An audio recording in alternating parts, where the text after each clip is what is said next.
Ladies and gentlemen, welcome to episode 135 of the Essential Wrestling Podcast.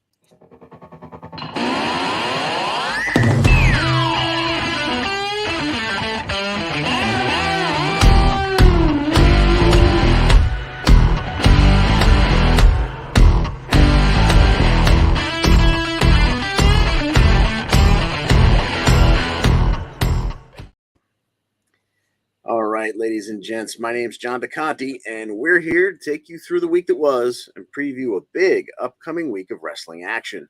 Powered, as always, by the Eastern Observer. Taste that power.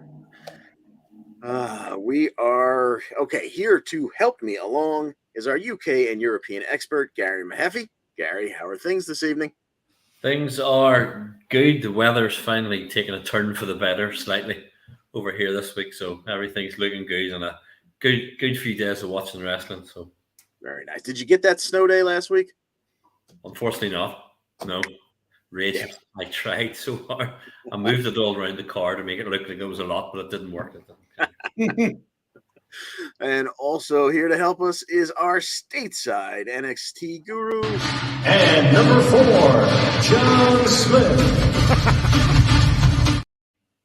John Smith, how are you this evening?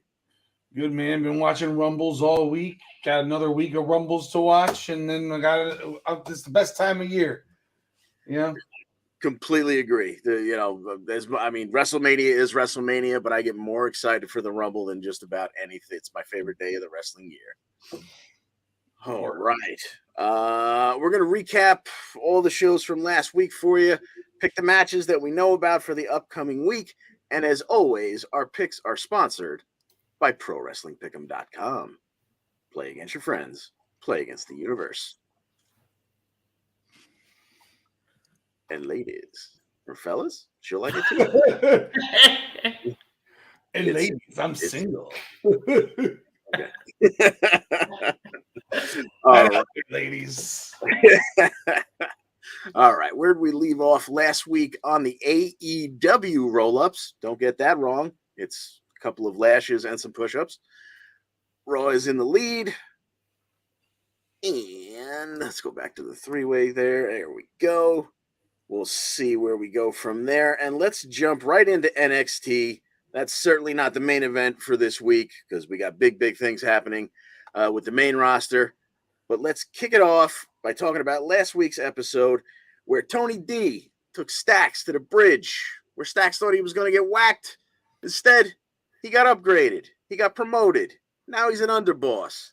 It's amazing. Who the hell cares? Grayson Waller sat down with Vic Joseph. He bought himself a nice NXT replica from the WWE shop so he can hold that over his shoulder and just kind of touch it and pet it and think about what it'll be like to wear the real one until he has a chance to go to Charlotte and get it. Bron Breakker sat down with Vic Joseph later. He heard that news. He laughed. He called Grayson Waller the Chael Sonnen of NXT because he talks a lot of crap and then gets his ass kicked. That, as a UFC fan, that made me really laugh. Dijak said that Wesley is next up on his hit list. He will soon learn hard justice. And Julius and Brutus Creed continued to argue like 8-year-olds, and Ivy Nile continued to play mommy. But the show started with some in-ring action between a very exciting team of Axiom and Apollo Crews, and they took on Trick and Mello. John Smith, what did this one look like?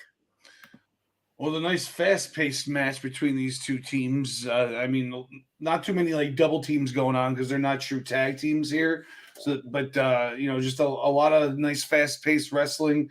At the end of it, Mello went for his leg drop, and Apollo kind of moved out of the way, and Mello put his legs around his waist and went to roll forward for a roll-up, but Apollo dropped to his knees and held the legs, and we got our first AEW roll-up of the week right off the bat of NXT, and a win for Apollo and Axiom. I mean, we all thought Trick was going to be counting the lights, but yeah. And then afterwards, in a slightly out of character moment, Apollo made sure to catch Trick and Mello coming out of the building, bust their balls unmercifully. So something tells me this one's not necessarily over, but we'll see where it goes from there.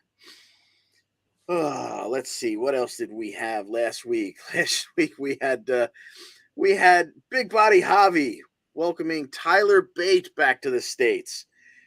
Gary, I was going to throw this one to you, but unfortunately for Tyler Bate, Javi wasn't a great dance partner. It was a sub 4 minute win. Javi doesn't know how to take a Tyler driver, that's for sure. Yeah. That was, to quote JR, bowling shoe ugly ending. But the big strong boy is back, and we're all happy. Good to see him back, and obviously he's back for good this time. I think he said so. So he says, and we're excited about that for sure.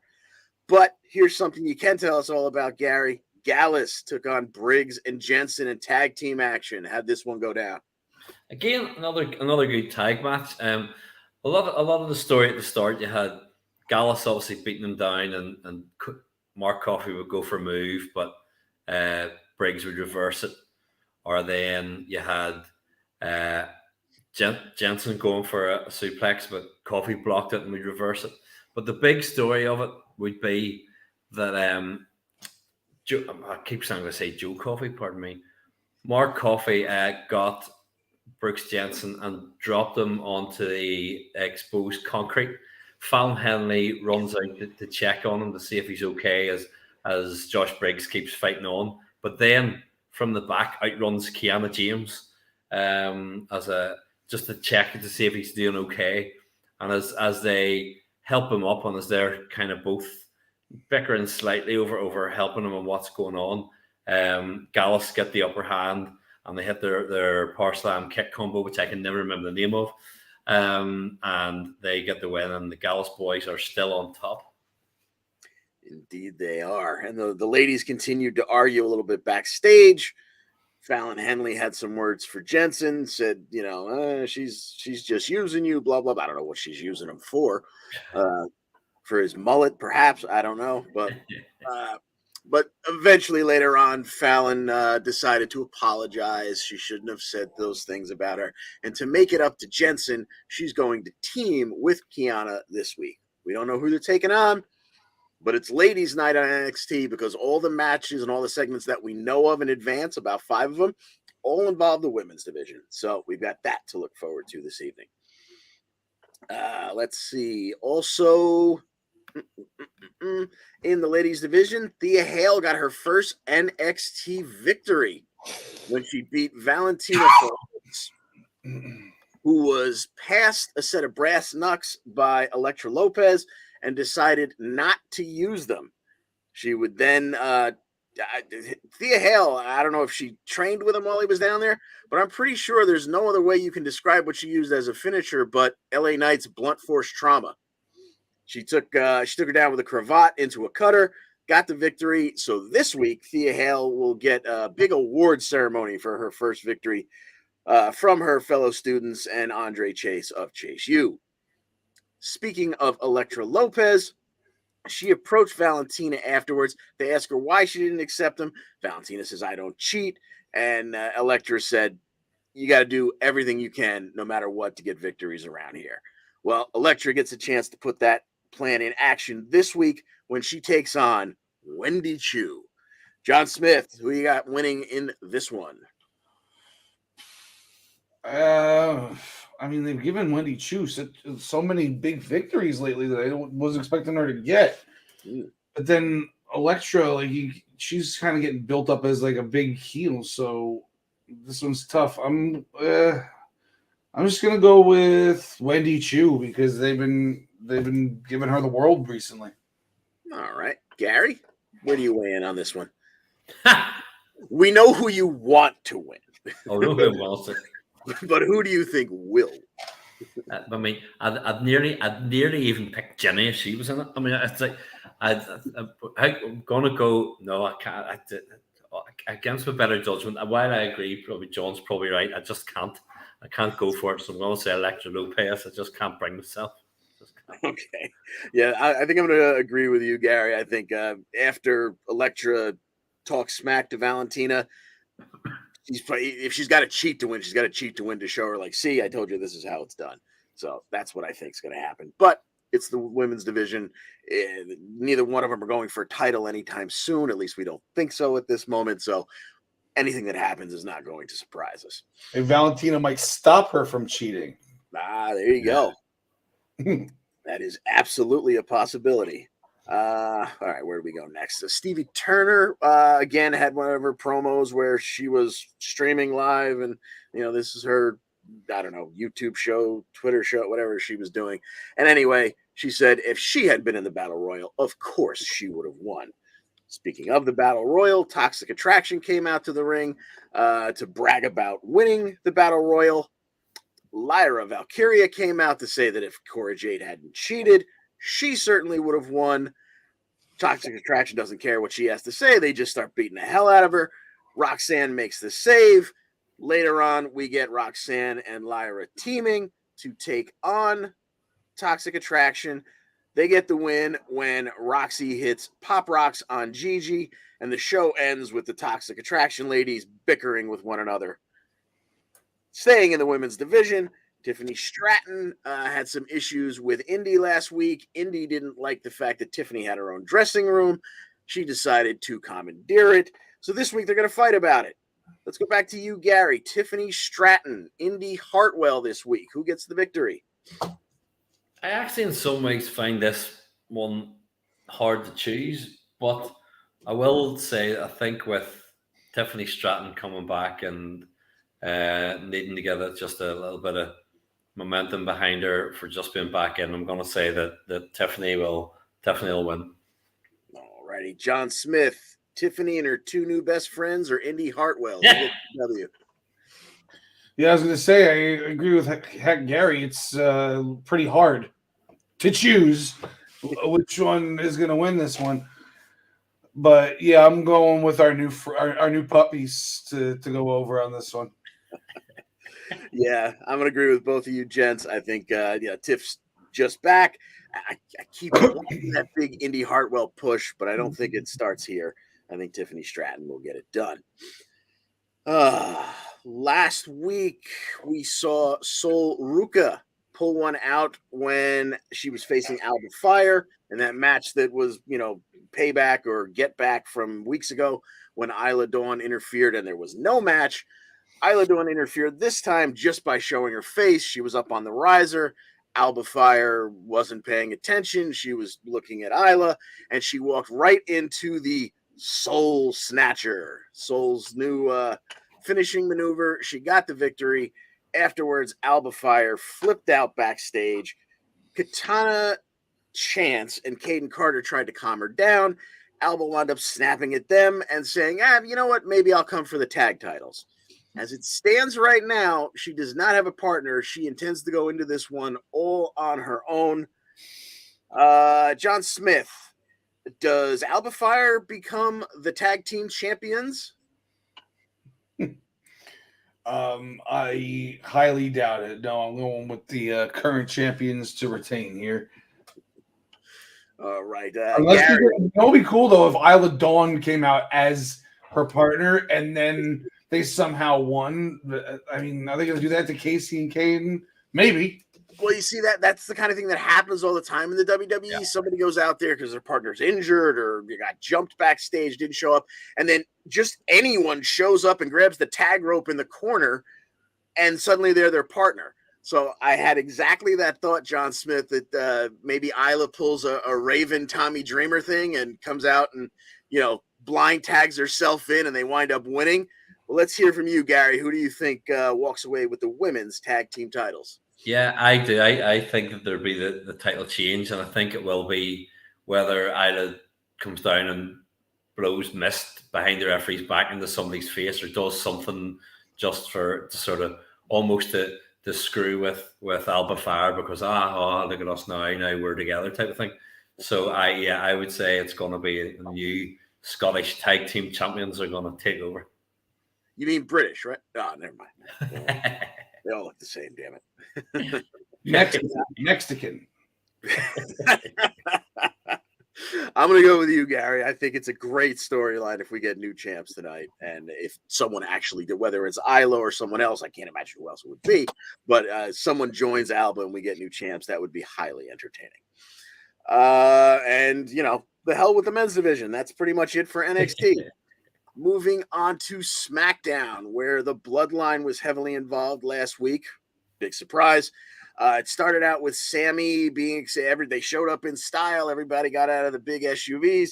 Sammy looked for a little fist bump from Roman, and Roman just glared at him and walked on.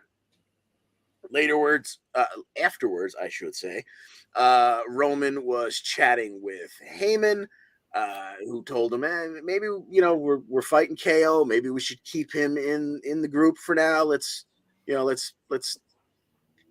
be nice for now.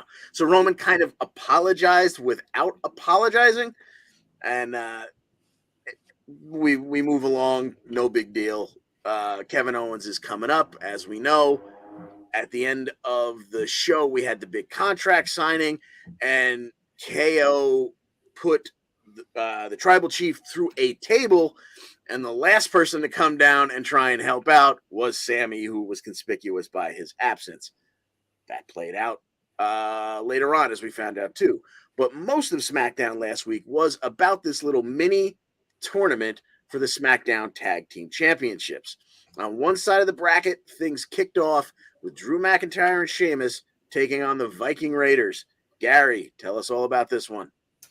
I nearly had a panic. I was moving my mouse down to bring my notes up, and I almost hit leave studio as it was going across, and I was like, panic. It was If one only.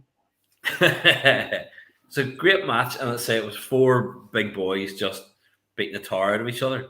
I loved a couple of sequences in it that I love to see. You had Sheamus getting Ivar and putting them in for the 10 beats of Boron, and as Eric interrupted him, and you think, oh, that'll be the Viking Raiders getting their bit in. But no, Sheamus turned around and then just beat him with the 10 beats instead. A lot of good throws and suplexes and knees and so on. Again, the other bit I love to see was when Drew does that, shows his core strength in the corner and pulls himself up from the tree of woe and does the suplex off the top, which is always impressive looking. But as we came down the stretch, Valhalla got involved and distracted Sheamus as he was going for a bro kick. But after a little bit of back and forward, Sheamus hit Ivar with a pump knee in midair. Drew hit a claymore, and then Sheamus hit him with the bro kick. Hit Ivar with the bro kick for the very clean and decisive 1, 2, 3.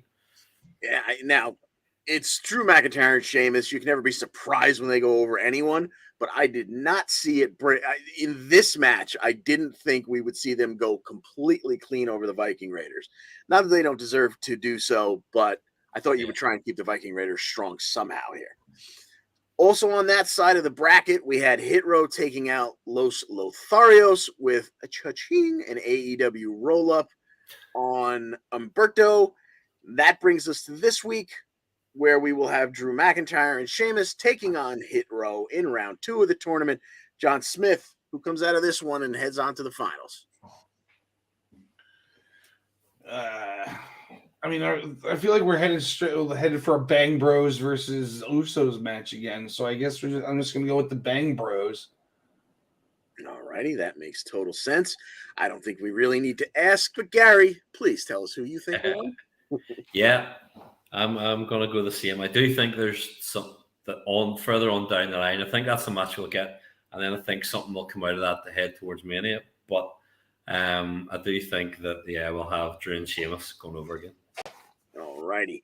On the other side of the bracket, we had Legado taking care of Maximum Male Models. Now, I know Legado are your boys. I was going to give this match to you, John Smith, but this was a 3-minute kind of match. So why don't you break down the other one on that side of the bracket, which is Imperium and the Brutes. But I wanted to pose like the Maximum Male Models. You can do that anytime, my dude. At least they got that in, right? Yeah. Well, Imperium versus the Brawling Brutes, very hard-hitting match. Didn't go nearly as long as the Viking Raider match with the Bang Bros, but still a good one. Butch ended up taking a sick brain buster outside of the ring, and somehow Vinci was able to just throw Ridge Holland up for that Imperium bomb with no effort whatsoever. Very impressive. And the Imperium advances onto the next round to face Legado, right? Yes, indeed. And you might as well pick that one right there. Imperium versus Legado to see who goes on to the finals. Little heel on heel action. If Santos was involved, I think then that they would win, but I'm going to go with Imperium here. All righty. Gary, what do you say about that side of the bracket? Imperium and Legado del Fantasma. Yeah, I'll go with John. I'm actually for the same reason, I think, as well. As he was saying that if Santos was involved in this, it was more on that side of things. But I do think that Imperium will go over. Yeah, I'm on the same page as you folks. I think we're going to get a very international finals with Imperium facing Drew and Sheamus. We had Charlotte Flair having some words. She called out Sonya Deville after Sonya cheap shot at her last week. Pierce came out to try and get between the two, and Sonya used the distraction to take another cheap shot at Charlotte.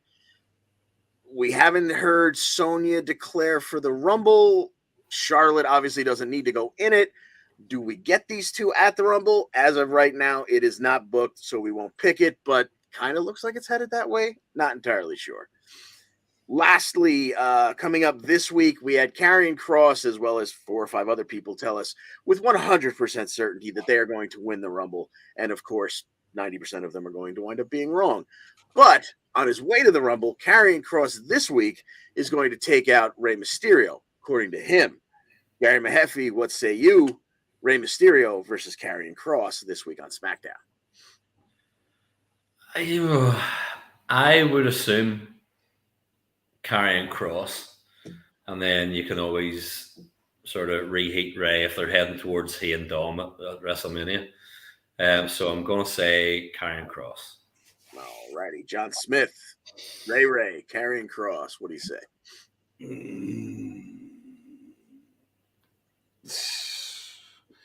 I mean, if this is leading towards WrestleMania, then I got Ray getting like a sneaky victory and then Kross like eliminating him the next day. But if it's not leading to WrestleMania, then I think Kross wins. So, and then Ray eliminates him at the Rumble the next day. So, I'll go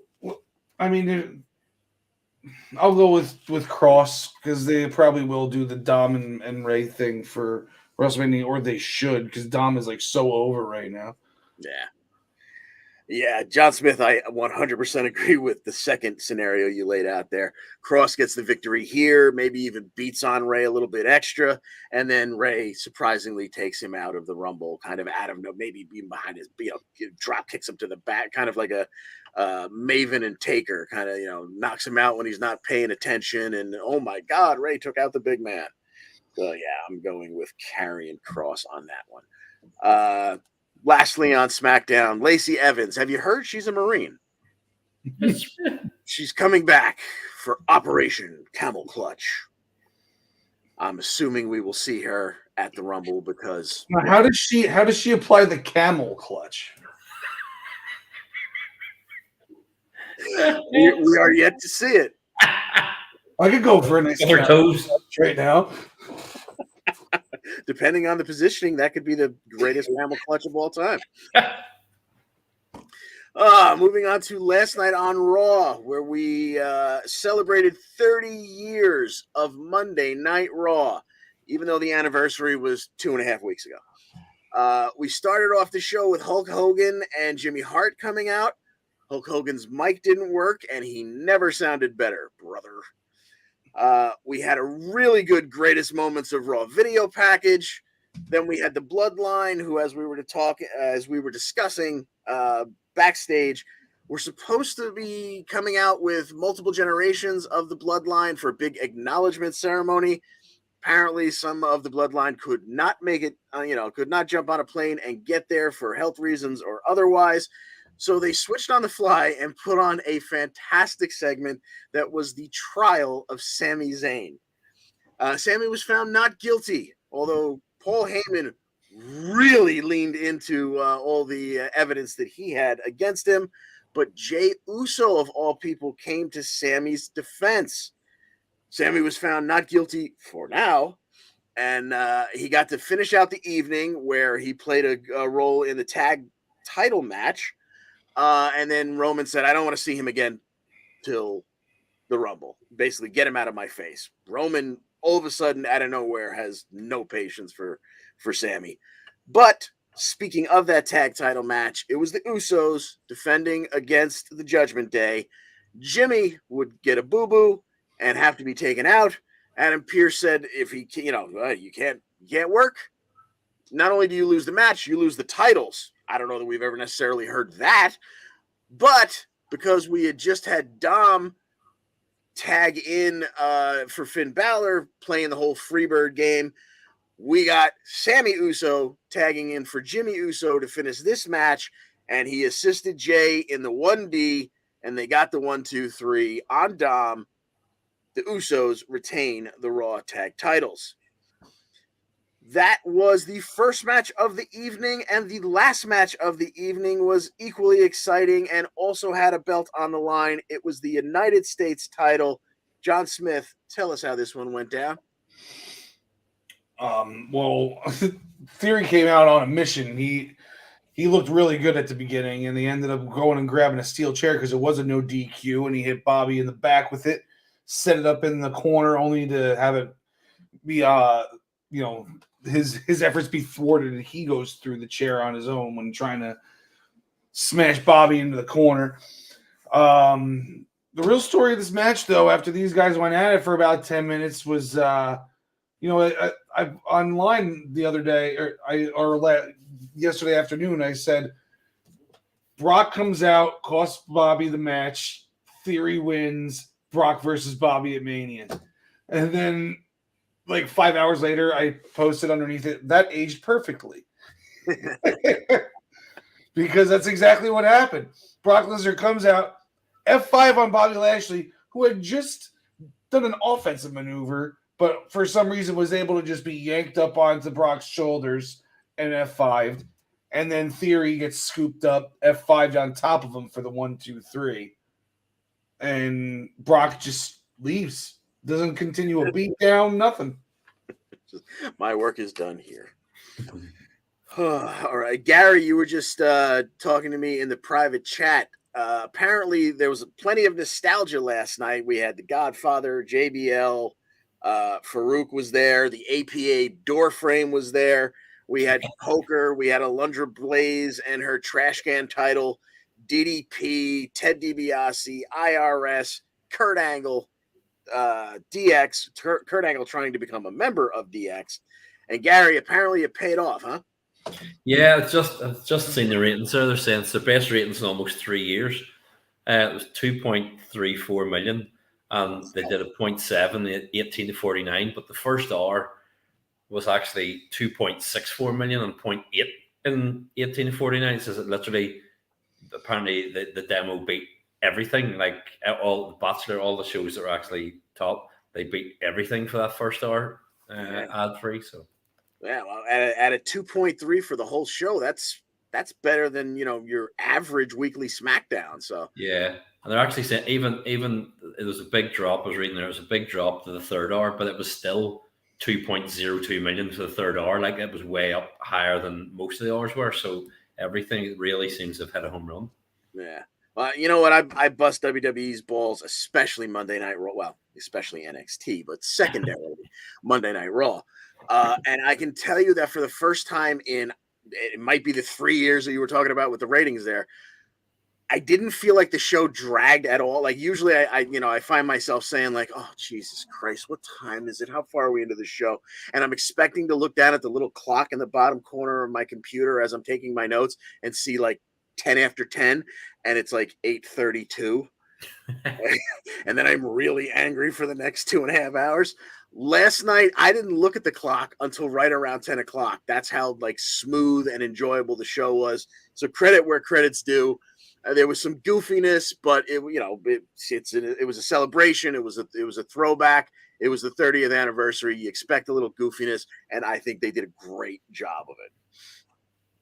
All right, let's see. I forgot to say Teddy Long came out and made a tag team match, playa.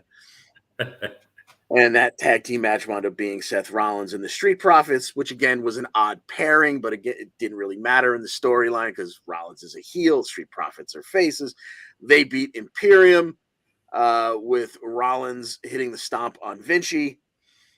And then back on SmackDown, as we now move towards the Royal Rumble portion of the programming.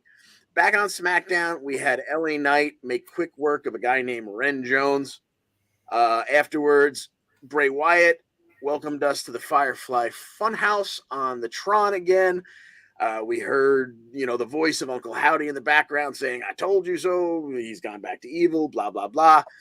Roll it forward. We're going to the Rumble, and we're getting, come on now. Al took the time to upload these. Bear with me, folks.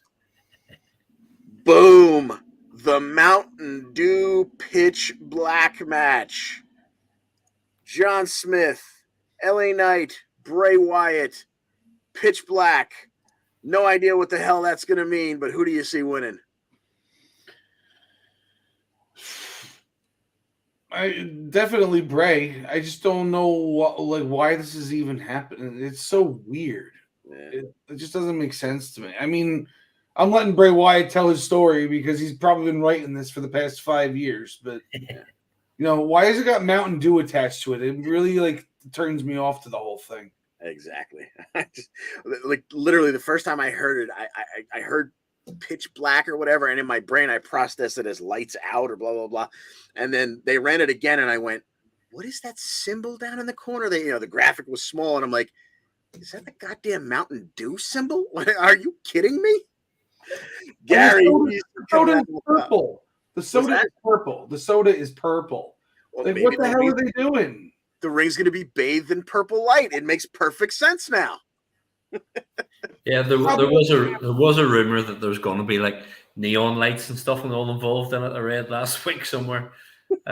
So I don't know. I mean, again, I do have Bray winning it, and I hope to goodness they're getting an awful lot of money for this tie-in because they need to. Because it's the fact that all the commentators keep going, "Oh, it's the Mountain Dew Pitch Black match." We don't know what the rules are, but I'm sure it'll be really good because obviously they haven't decided yet. But yeah, Bray should take it. Yeah, we don't know what the rules are, and we're not going to bother to tell you, but let me tell you all about our sponsor. Speaking of our sponsor, ProWrestlingPick'em.com, once again, Al went through the trouble of uploading these things. I can finally click on them. Here's where our standings are. Now, if you took your finger and put it on your phone or however you're consuming this and block that top line, Al at 1040, Beavis at 1029, myself at 1019, we're having ourselves a nice little competition here. Now remove your finger again and realize how sick we all are of looking at Brian Roy at the top. Here are our WWE specific standings. And you'll notice all three of your co-hosts today are at the bottom half of this list. Here's all the points I personally won't be getting. 25 points for the undisputed. I might get the 25 points. I'm assuming I'm going to get those. But the one on the bottom there that says the perfect pay-per-view bonus, if all trends hold, I am the only one without one so far this year, so I won't be seeing those 25 points. 15 points for all of the title matches. Of course, that includes the women's title matches. 5 for non-title matches, and I guess that would include the Pitch Black match, and then 20 for the Rumble. And we make our picks of the final 4 for a little bit of extra points. There are so many points to be had. If we could just get Maggie May to maybe slip Ryan Roy a drink and he forgets to make his picks, we can all get back in this, fellas. Word. All right. So we've made our picks for LA Knight and Bray Wyatt. Next up, the Raw Women's title, Bianca Belair defending against Alexa Bliss. Gary, let's go to you, sir. Alexa Bliss, Bianca Belair, the Raw Women's title. Who do you see coming out of this one on top? I mean, I do like. I always find it hard to pick against Alexa. I don't know why, because I just always feel that they could do something with her. But I don't think this is for her. I think the Princess of Bel Air is going to take this, and we're going to have Bianca will be winning this one pretty, not necessarily straightforwardly, but pretty decisively. All righty, John Smith, where do you weigh in on this one? I give up. I've been picking against her for so long, Bianca, and I always lose. So I'm not picking against her again until she loses. All right, Bianca. Yeah, that's the really tough thing here is Bray and Uncle Howdy are involved in this, in this show. They're going to be there, but we really still don't know where they stand with Little Miss Bliss. Like, they've shown up.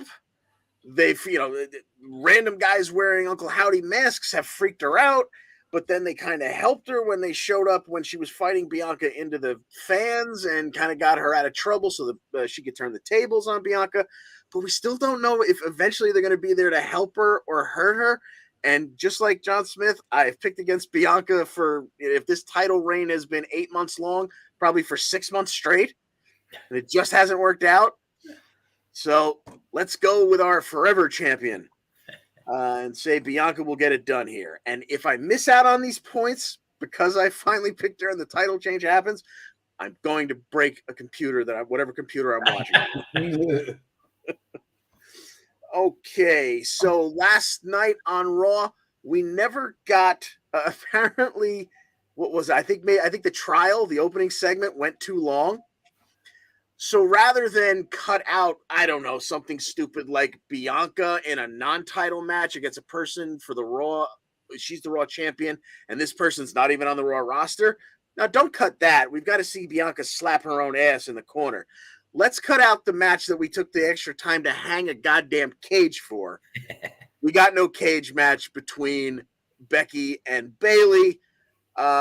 Presumably, they both go into the Royal Rumble.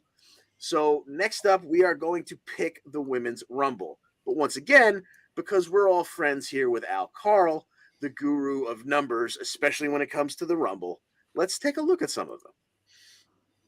Your most wins, yeah, we've only been doing this since 2018 for the ladies, so nobody's got more than one so far.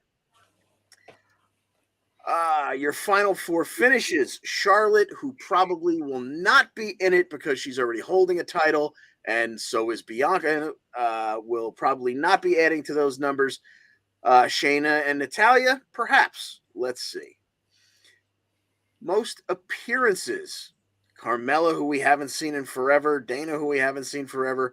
Liv, we already know is going to be in there. She's one of all of 7 women that we know are going to be in there. And we believe she is entering at number 1 at her own request. Naomi's not with the company. Natalya, we haven't seen forever. Tamina, we haven't seen forever. We'll see where that goes. We know at the very least Liv is going to move ahead and break that tie. Most eliminations. Bianca probably will not be adding to that. Shayna, wow, 2 by Shayna, 2 by Charlotte, and Michelle McCool in the first one. How about that? I totally forgot about that one.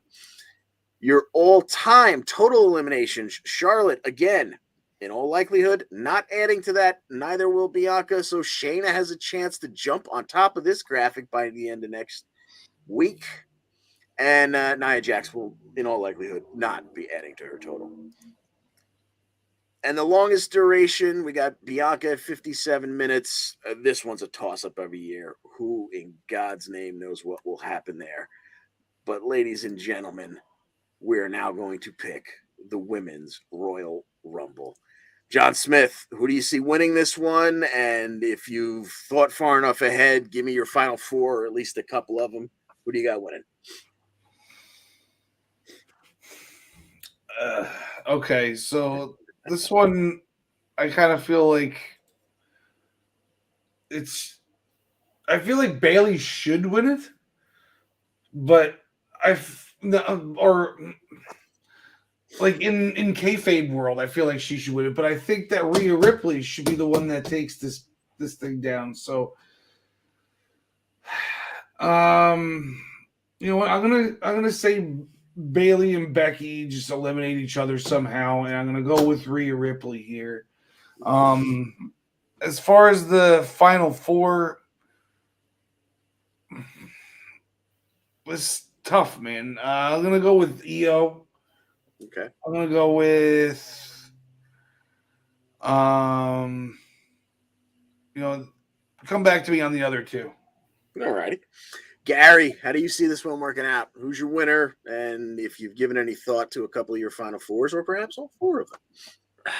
Final four, I don't know. It could easily be for all of us declared, as we said before, we've only had 7 declared, so the final four could end up being Stephanie McMahon, Jenny, and flipping Alundra Blaze as part of it. But I'm gonna go with John's nearly picked there, sort of since before Christmas.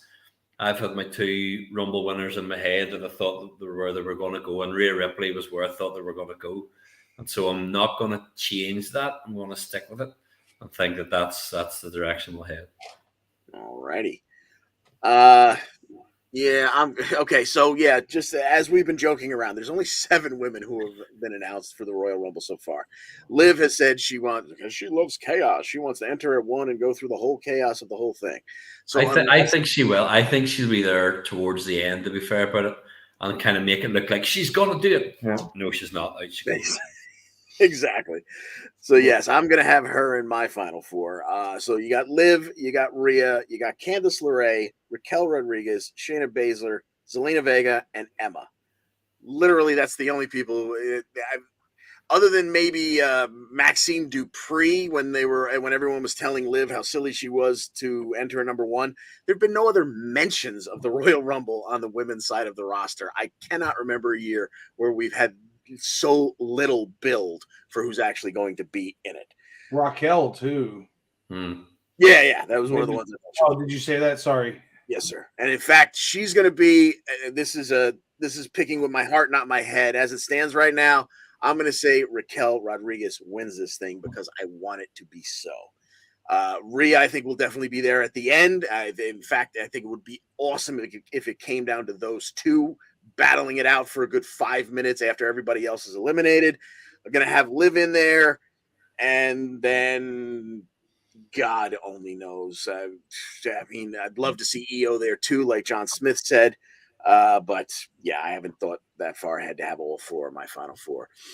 John, any final thoughts on your final definitely 4? Going with that live thought that you guys had, and then I'm gonna throw Raquel in there because that's basically playing the odds as a betting man. I feel like that makes the most sense. Unless they all just gang up on her halfway through the match just to get her out. If she's dominating the first half of the match, then maybe somebody just grabs on her ankles until they can get some help. Yes, in fact, Al always kind of does that too. Let's see, single eliminations. Yeah, she's not on this list yet. Every year, he kind of pinpoints one person. I think this person's not gonna win, but gonna get a bunch of eliminations. I think if Raquel does not win, she might top that list and get in other words, if she throws out a 9th person, and in the back of my head, I'm saying to myself, "Oh my God, she's got the record now." She's going out 5 seconds later. So, her boyfriend has the men's record, so maybe they'll give her the women's record for most eliminations. I'll be interested to see who they reach out to, whatever. But I know there've been talks about people from Impact and people from NXT and stuff again. Although as an outside bet, will we see Mandy Rose back at it? Number 30. That would be a nice unbelievable. Imagine the pop. Yeah, exactly. Okay, that is the Women's Rumble. Let's take a look at some of Karl's statistics for the Men's Rumble. Your most wins all time. Obviously, we've been doing this for almost 30 years, so we've had some multiple winners here, unlike the women. Stone Cold still leads things, and man, does anybody else get the feeling like now that we're pretty sure Rock's not going to be part of Mania and somehow Steve Austin wasn't part of the Raw 30th anniversary, we might see him? Edge, yeah. We keep waiting for him to come back. We're probably not going to see Batista. Please, God, no Hulk Hogan. Yeah. Randy's still on the mend. Triple H is and Sean they're a little bit busy wearing grown up clothes nowadays. And Brock made an appearance this week, so he might be back. Most Final Fours, Randy Orton running away with this one. Probably, God willing, he's better than we're hearing in the rumors, but if his back is the issue that we're hearing that it is, he's probably not extending this one. Most appearances, Kane. You know what? It's taking place in Texas. I would say if it was taking place in Tennessee, you just make him show up, even if he steps in the ring in a suit just to get clotheslined out 5 seconds later. Ziggler has a chance to move up on this list. Kofi's probably going to be there with some kind of crazy way to hang on. Goldust, not likely. Miz, Mysterio, Big Show, also not likely. Most eliminations in a single year, Brock just a couple years ago, Strowman at the Greatest Royal Rumble, and Roman, who will not be in this one. Most eliminations all time, Kane still running away with it. Sean's not going to catch him this year. Taker's not going to catch him this year. I don't know about Austin. Strowman, in all likelihood, will probably make a push to at least get in the top 2 or 3. And longest duration, Greatest Royal Rumble, Daniel Bryan going an hour 16. Good Lord. Once again, this one's always a toss-up. Who knows? Let's go back to you, Gary Mehaffy. We have about 15 people announced so far. Kofi, Ricochet, Santos, Gunther, Mysterio, Braun, Karrion Kross, Sheamus, and Drew from SmackDown. Austin Theory, Seth Rollins, Baron Corbin, Bobby Lashley, Cody Rhodes, and Omos from Raw. That's 15 out of the 30 spots. Who do you see taking this one? I'm going to stick, although I don't think it'll end up happening, but I had decided before Christmas who I thought should be the person to beat Roman at Mania. Never really thought Rock was going to happen, but I was like, okay. But the person who I think is going to beat him and will be therefore eventually separated from the bloodline, same as he's not blood, will be one Sami Zayn. I'm going to go for is going to win the Rumble. And kind of, we'll still have because I was talking having the tag match of him and Kevin Owens against the Usos maybe in February. I still think that will happen, that Roman will be like, take him out, kick his head in before the end type of thing. And then I'm not doing if they beat them or something happens, but I still think Sami Zayn to do it. All righty. Any other interesting storylines or debuts or anyone you see getting towards the end there?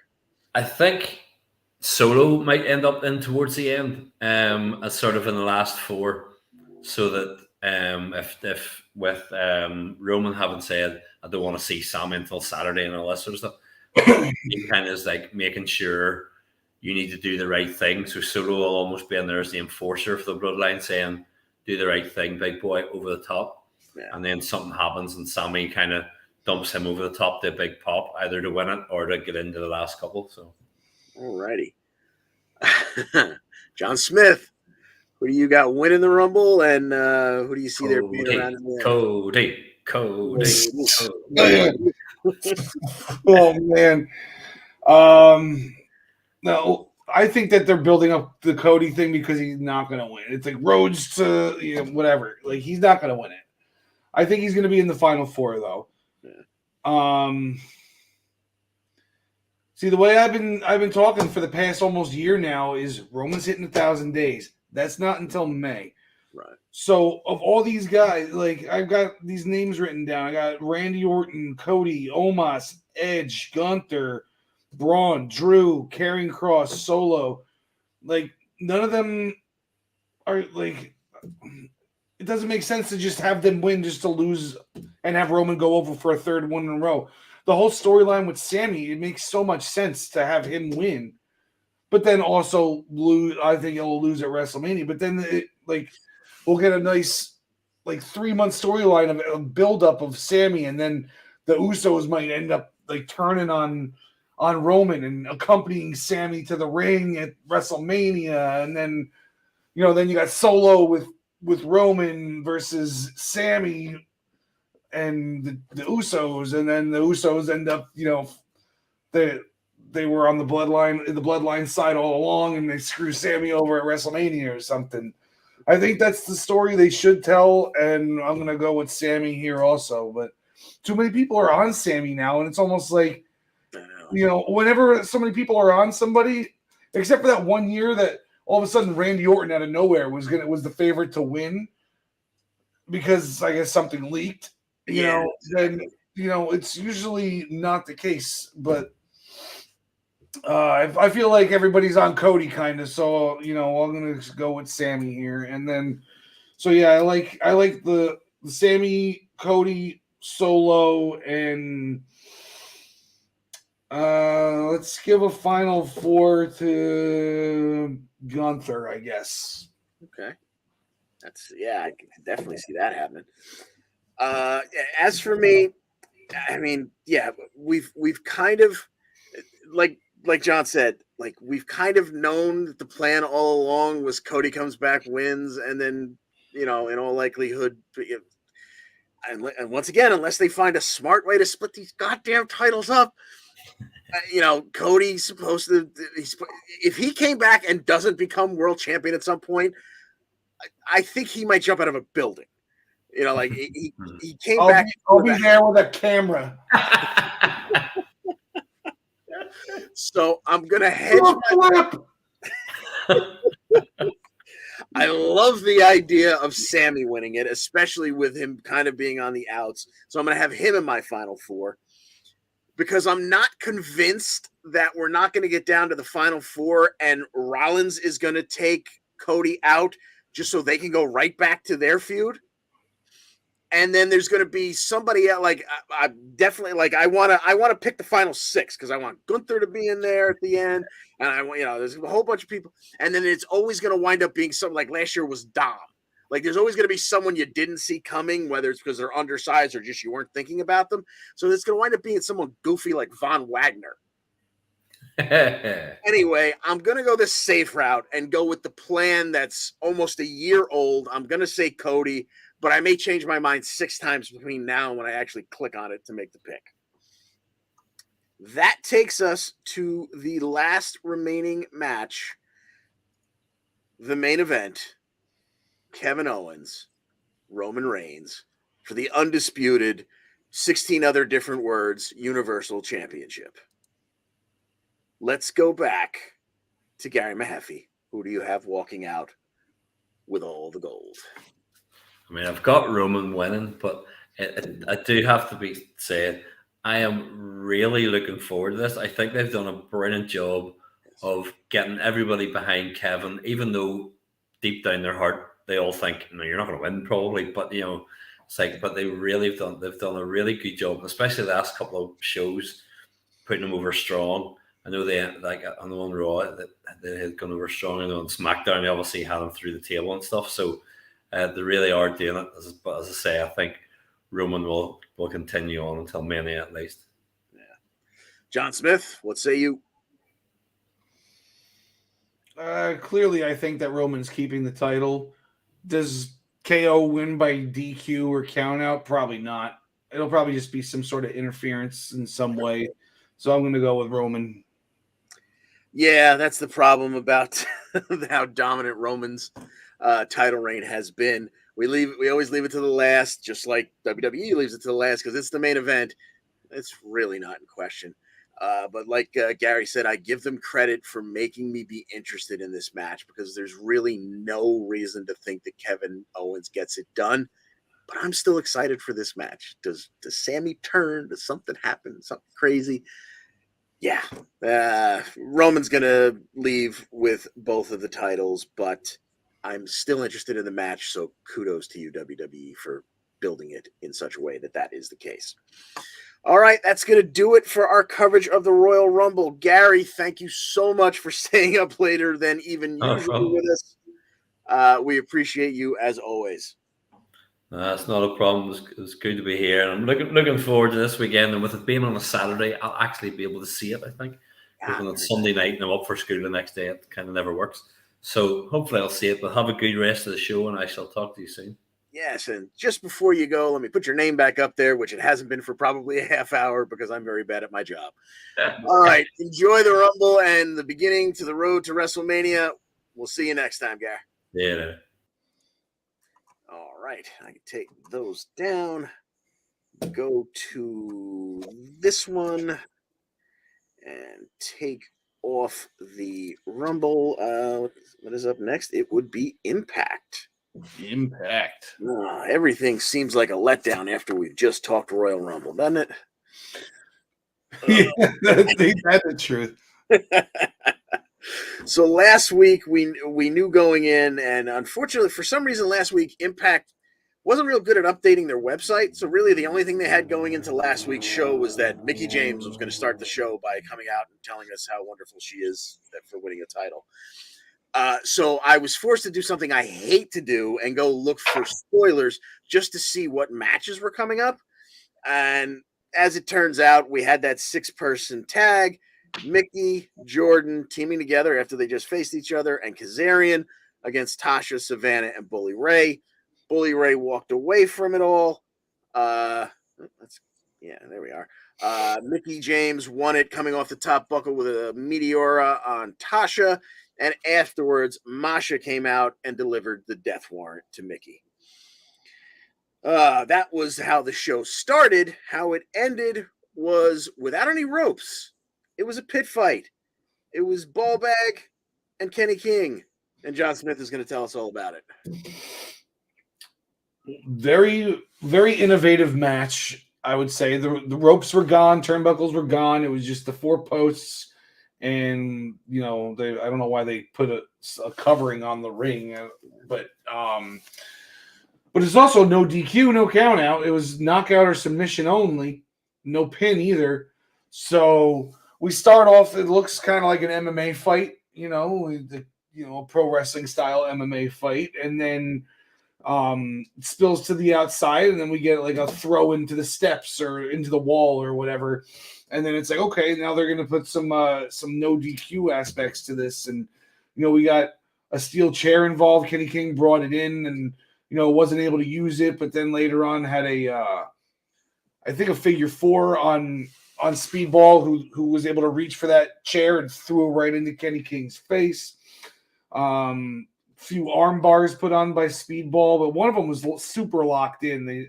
They shouldn't have had Kenny King's arm so straight because you're breaking that arm if you get it that straight.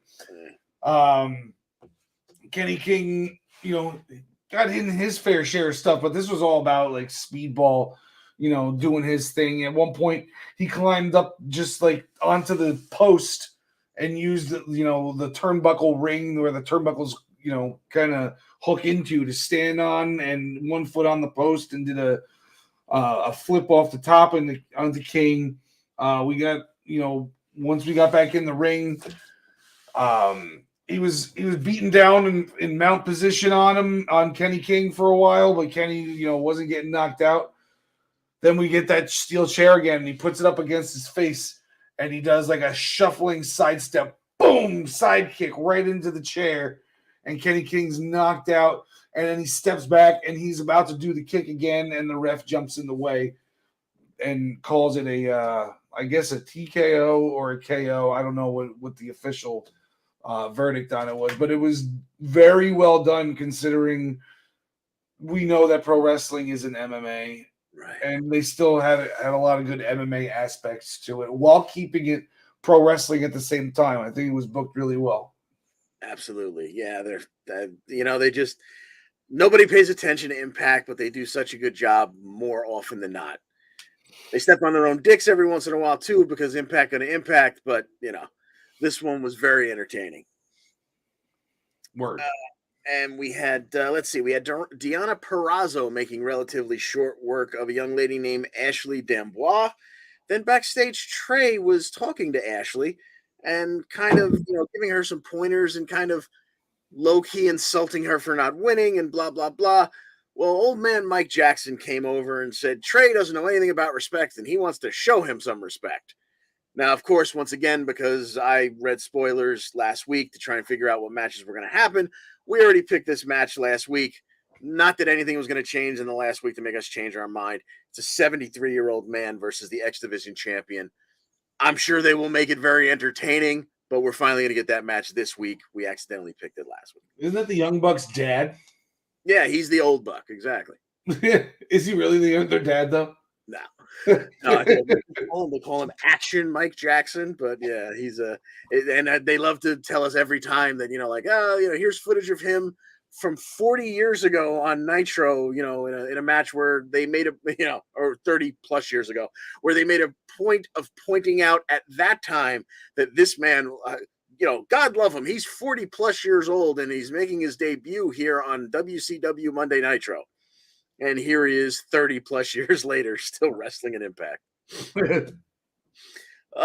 We had some footage of Gia Miller downstairs in the bowels of the building in that arena there in Atlanta, where she finds PCO and asks him, "What's next for you?" And he can only say one thing, like me at a rock and roll concert: "Ready." I thought it was going to be chickens.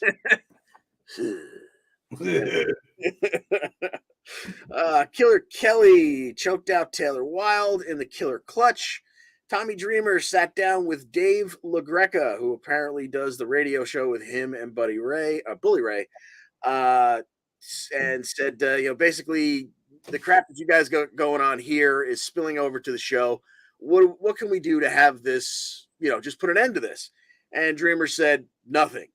There's nothing that can end it at this point except us going to war. So if you were unenthused about Bully Ray at 50-some years old coming back to fight for the world title, you did get a very good match and a really good storyline out of that. You're going to be less enthused when, for some reason, we have some kind of gimmick match between Tommy Dreamer and Bully Ray sometime in the foreseeable future. You think it's going to be Extreme Rules? Do you think? Do you think the 16 fans in attendance are going to chant EC Dub? EC Dub? Nah. Also, last week he had the major players backstage with Gia Miller. Moose interrupted them. He was kind of trying to get them to do his dirty work for him and go after Joe Hendry. But Cardona didn't really need much of a shove. He's still pissed that Hendry's walking around with that digital media championship that he thinks belongs to him. So as soon as they're done with the Bullet Club, Cardona's on his way after Hendry. Speaking of the Bullet Club, we're going to get that match this week. It's the major players versus Ace and Bay of Bullet Club. John Smith, who wins this one? That's going to be a good match. That's tough to call. I always default to Bullet Club when I don't know who to pick. Yeah. Even though they're not the same as like Bullet Club Japan. So I'm gonna go with Ace and Bay. Yeah, I'm with you. I thought one of these two teams were going to come out of that 4-way elimination tag match as the new champs. But since neither one of them did, I assume they're going to keep Ace and Bay still strong after, they made a big deal about their great showing over in Japan in the World Junior Tag. So yeah, give me the Bullet Club. Another match that I accidentally told everyone about last week. Oh no, that's later. Hold on, one more match. So anyway, Santino is backstage telling Josh about the 6-shooter golden, whatever the hell it's called, the 6-way to find his next number one contender. He's interrupted by Giselle Shaw. She's got a win over the Death Dolls, so she feels she deserves a shot at the titles. Only she doesn't have any partners anymore because nobody likes her. Alicia Edwards goes walking by, and Santino, who's the new director of Authority, backstage while Scott D'Amore is out because he got put through a table, and says, Alicia, you want to team with Giselle? You get a shot at the tag titles. Alicia says, ew, no, and walks off. Well, Giselle's getting that shot this week. We have no idea who her partner is going to be. quite frankly, I wouldn't be surprised to see it wind up being her stylist there, or whatever the hell his role is, Jay Vidal. They've had men be the Eric Young famously was a Knockouts co-tag champion, so it wouldn't be unprecedented. I don't know if they've ever had two people who were born with balls as the tag champion. I was just gonna say, I don't know about two men. But this week we will get Giselle Shaw and Question Mark facing the Death Dolls for the Knockouts tag titles. John Smith, what do you see happening here? God willing, the Death Dolls hold on to those belts. I'm a little afraid. I can't for the life of me think of anyone. I mean, unless Sue Young comes back out of nowhere, I can't think of who's going to be her partner. She's basically run off everyone in the company who's not a part of the Death Dolls. So Masha. Yeah, I mean, I should think it make you like employ her or something. Yeah. I'm going to be rooting for the Death Dolls, so screw it. I'm just going to say the Death Dolls retain. Speaking of the conversation that set that one up, again, Santino was talking to Josh Alexander, explaining to him why he put together this number one contender match. We talked about it last week. There's really no reason to change, but I will give you a second bite at the apple. It's 6 former champions. World champions. Rich Swann, Jesus. Sami Callihan, who's now just Callahan. Eddie Edwards, Chris Sabin, Moose, and Rhino. It is a number one contender match, and it looks like it's just a 6-pack scramble. It doesn't say anything about elimination, so I'm going to guess it's one fall to a finish. John Smith, I believe you had Moose. Any reason for you to move off of that pick? I'm trying to do process elimination right now. It's either Moose or Rhino, I would say. So, yeah, I got to go with Moose. Okay. Unfortunately, I saw a spoiler. Last week I said Swan. I'm not going to change or comment any further because, again, I as much as I try to annoy them, ignore them, and avoid them, I accidentally saw a spoiler on this one. So I will stick with Rich Swann. And that's going to do it for Impact for us. Let's move on over to AEW. Last week, we had Orange Cassidy defeating Jay Lethal to retain the All-Atlantic Championship. This one was a cluster bleep. Everyone got involved. Jarrett, Singh, Dutt, Best Friends, Danhausen, all under the guise that if they affected the outcome, Sanjay Dutt was going to get fired. So he spent more time keeping his buddies Satnam and Jeff Jarrett from getting him fired. Fast forward to this week, just found this out about a half hour before the show. Jay Lethal will be in action again, and he will be facing, because unfortunately Warner Brothers wouldn't allow them to do anything last week other than a quick mention. I guess a way to give them a pat on the back, they're going to put his brother on TV, Mark Briscoe, who is still technically one half of the Ring of Honor Tag Champions. Although with the unfortunate passing of his brother, I assume he's just going to be relinquishing them. But this week, he will face Jay Lethal one-on-one. John Smith, Mark Briscoe, Jay Lethal. Who do you got winning?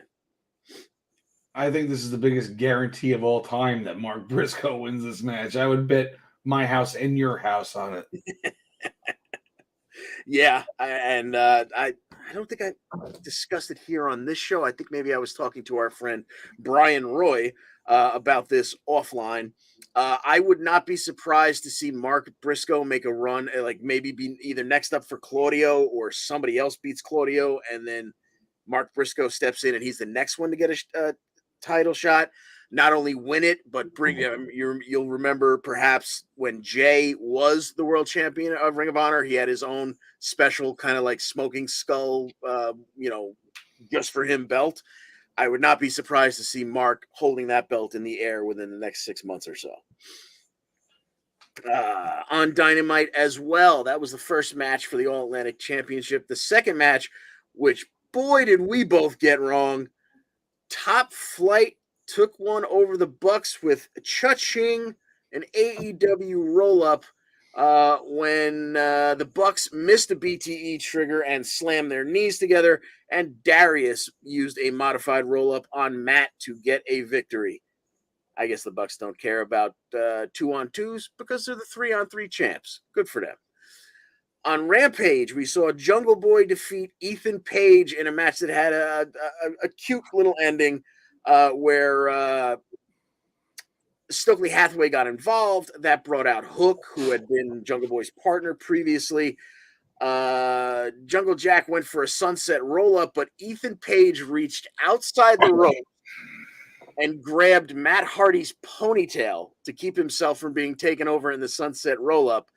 And Matt Hardy was not paying attention to what was going on, just knew someone was pulling his hair. So he slapped Ethan's hand off of him, which allowed Jungle Boy to get the roll-up and the victory.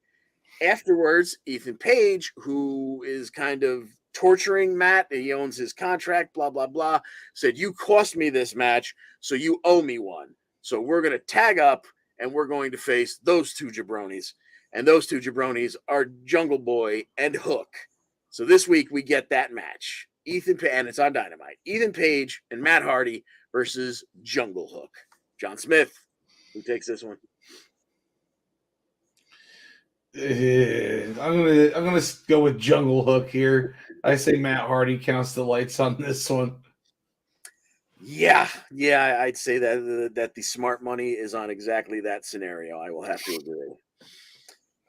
The Guns and the Acclaim did more talking. I wish they would just get to a match because they're pretty decent at wrestling. I could take it or leave it when they're talking. But Billy Gunn said that basically all this crap has to stop, and this week they're going to get family therapy. So, in other words, another friggin' talking segment between them all.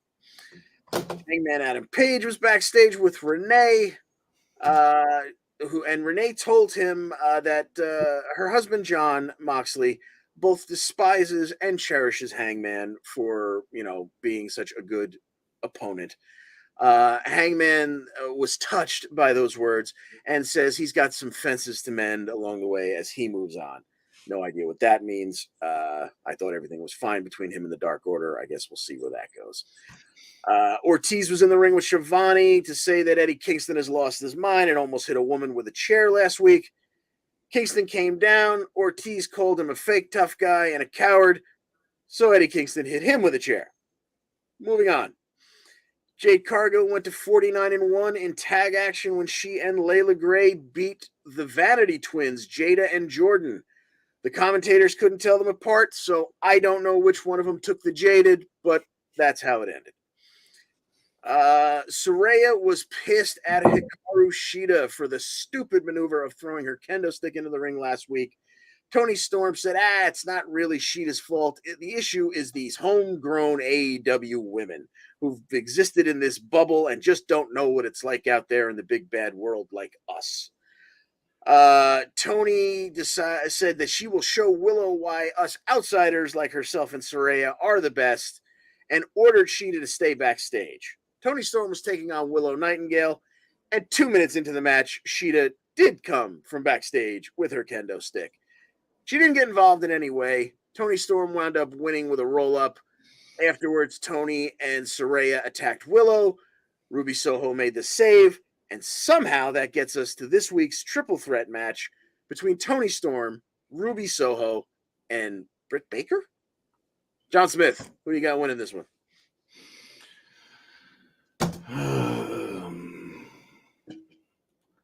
I'm gonna go with Ruby here because she's like the big thing right now because she got all bloody a couple weeks ago, so they got to give her all like everything in the world after that because there's memes about her. So I'm gonna go with Ruby. Alrighty, I think I'm gonna go with Tony just because, like you said, Ruby just got that victory and Tony got this roll up. Damn it! Now I'm confused. I don't know. Screw it. I'm gonna go with Tony just because I like Tony. And this isn't for number one contendership or anything like that, so it's not like we have any extra reason to figure out or pick who's going where. Last week on Dynamite, Ricky Starks beat Jake Hager in his stupid purple hat. Jericho got pissed off that Starks keeps beating them, and he decided that this week in tag action, himself and Sammy, Les Sex Gods, are taking on Starks, his buddy, the rookie that beat Jericho, and Action Andretti. But Daniel Garcia said he wanted into that match. He wanted a team with Chris Jericho. And because Sammy has kind of been his mentor, Sammy said, you know what? That's a great idea. You've got a one-on-one match with Action Andretti. Win that match, and you can team with Chris Jericho, and I will step aside. Fast forward to Rampage. Daniel Garcia did not win that match. Action Andretti hit a tornado off the top buckle and then hit the running shooting star press just like he did on Jericho to get the victory. Therefore, back to the original plan, Les Sex Gods, Chris Jericho, and Sammy Guevara this week taking on Ricky Starks and Action Andretti. Who do you see winning this one, John Smith? I'm gonna go with Ricky and Action Andretti on here because they've been pushing Ricky so hard the past couple months. So I'm just gonna keep riding that. I've been picking him and he keeps winning, so I'm gonna keep picking him. Alrighty. I think I'm going to go the other way. Not that I have any strong feeling one way or the other, but I think, Andretti's a rookie. He's got a win over Garcia. He's got a win over Jericho. He can afford to count the lights. And because Jericho's so pissed about this whole thing, there's 18 different people in the Jericho Appreciation Society who can help them out here and help them get a very unclean win. So I'm going to go with Les Sex Gods to take this one. Last week on Dynamite, we had Daniel Bryan beating Bandito in a very entertaining match. Afterwards, MJF interrupted the celebration to say that he feels unappreciated. And Daniel Bryan has only dealt with the masked MJF. And as they get closer to the pay-per-view, where they will, in all likelihood, face each other, that mask slips. And not even the American Dragon is ready to deal with the monster behind that mask. Brian Cage and Prince Nana were backstage with Renee, and MJF approached them with an envelope full of money and told Brian Cage to break. Doesn't care if he gets a win, as long as he breaks Bryan Danielson's arm and puts him out of action. Did you get to watch the Brian Cage Willie Mack match? I did. I just watched it just now while we were doing this, and it wasn't that long of a match, but it was pretty good for two big men. A lot faster paced than you would expect. Yep. What Willie Mack can do. He defies the laws of nature with that belly, and the fact that he can do his moonsaults and probably he can hit a shooting star press if you let him. But it came down to Brian Cage hitting a big power bomb and then a big, Falcon Arrow for a 1-2-3, and Willie Mack takes the L. And on a more personal note, I didn't see you reach for the tissues. Are you okay with the fact that Willie Mack did not get to bring his theme music with him to AEW? I didn't even realize because I got it on mute over here while I'm watching it. So. But yeah, did it sound anything similar? Not really. It just it sounded very generic. I didn't really pay full attention to it. I was just like, is that his music? Is that? Oh, it's not his music.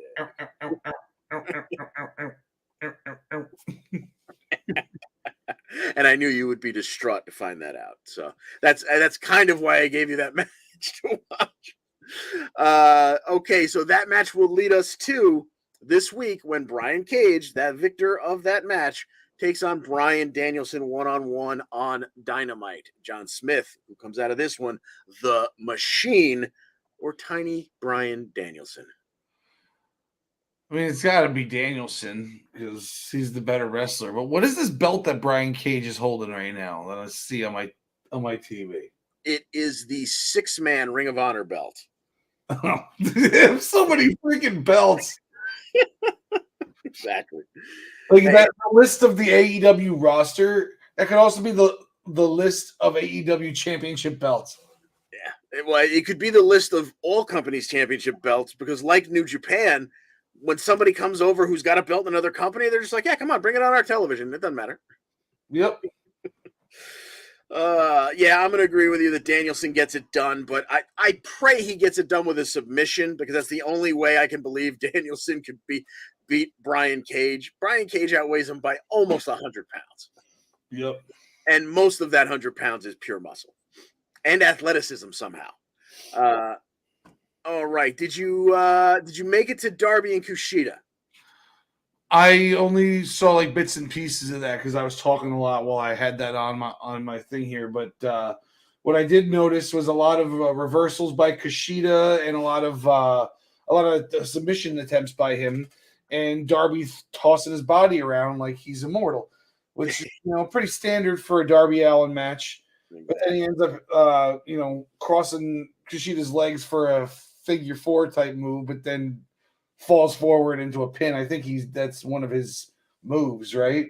Yeah, he calls it the Last Supper, and I've argued back and forth with Al, and I think we landed on the fact that counts as a roll up because it's a wrestling move. It's it's kind of a grapple, and you kind of wind up trapped by the figure 4 and then rolling back. So, cha-ching, another AEW roll up win for Darby Allin. Lots of roll ups this week. You said it. And afterwards, that was on Dynamite. On Rampage, Darby Allin said he's got some old scores to settle, especially with the House of Black. And forget about the open challenge. He flat out challenged Buddy Matthews. And we're getting that one. We're calling that, because it's a title match, we're calling this our main event of the program. Darby Allin and Buddy Matthews for the TNT title on Dynamite this week. John Smith, what say you? I'd love to just speak it into existence, so I'm going to say Matthews, even though I really don't think he's going to win. I'm hoping maybe just like the House of Black gets involved and they steal that belt from him or something. That'd be nice. But in your heart of hearts, it's not going to happen, right? Right, because Darby can literally beat anybody in AEW now that he's like, it's ridiculous. I mean, yeah, once he beat Brody King cleanly, I was like, oh, okay. So basically what they're saying is there's no one he can't beat. Right. So, yeah, I believe that Darby will retain. But like you, I will be rooting heavily for Buddy Matthews. But I think, most importantly, I think these two will put on a hell of a match because Matthews is just ridiculous. Word. All right. That is going to do it. Let's take a look. Go down to the music. Let's lower it a little bit. And let's go back up to, here are the roll-ups from this week. We got an NXT, and we got AEW, and that one was what? SmackDown. Shantae and Humberto.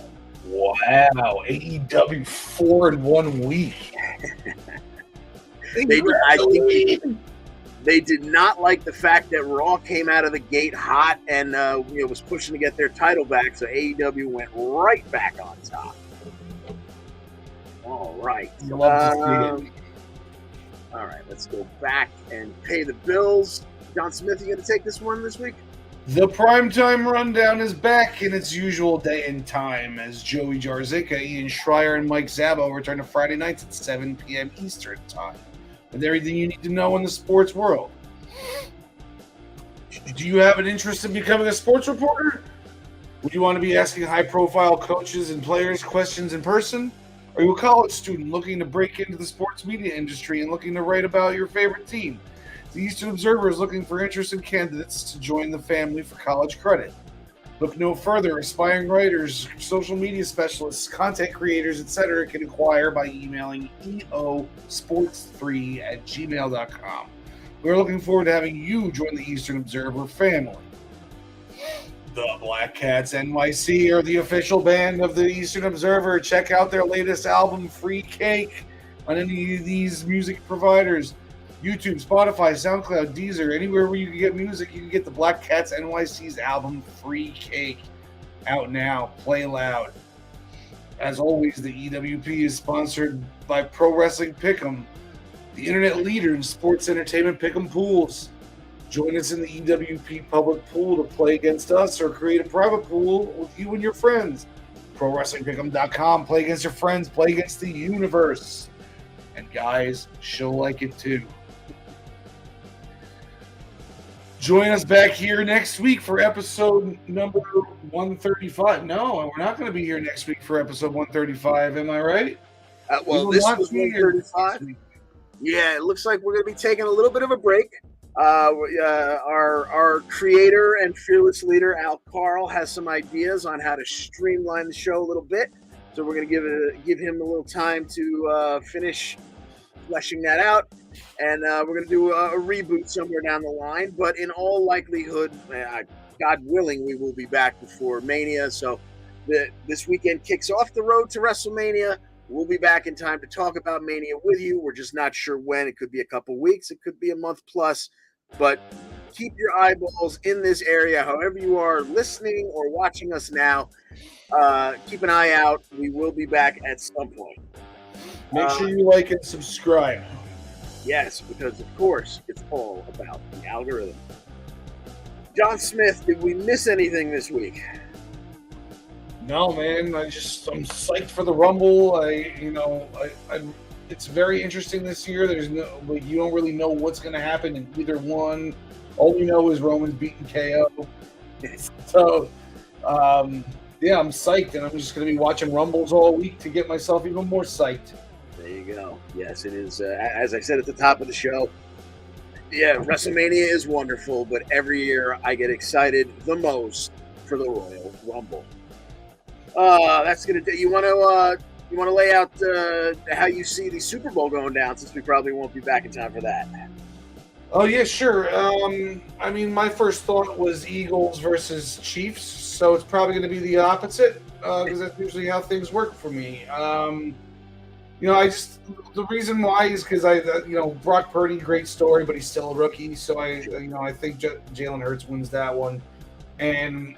The Chiefs, they're the number one seed, but they've been kind of off the radar all year because everybody, loved the Bills. And then, the Bengals are like the new kids on the block.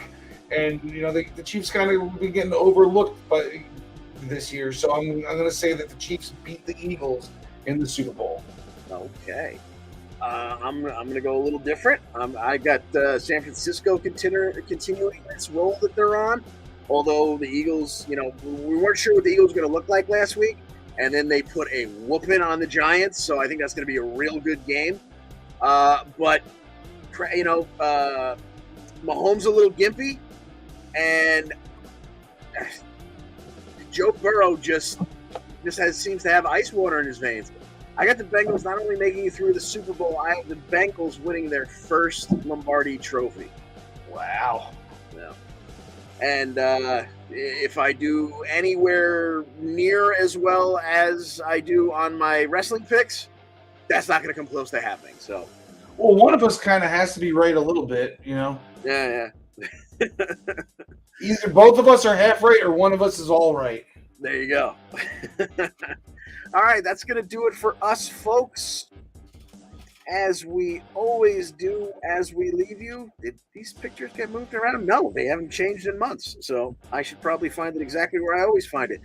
Alexa Bliss, we love you, and we're rooting for you this weekend. For the love of God, take that strap from Bianca Belair.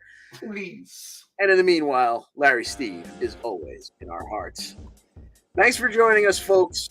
And as always, we wish you the best in all your future endeavors. Yes.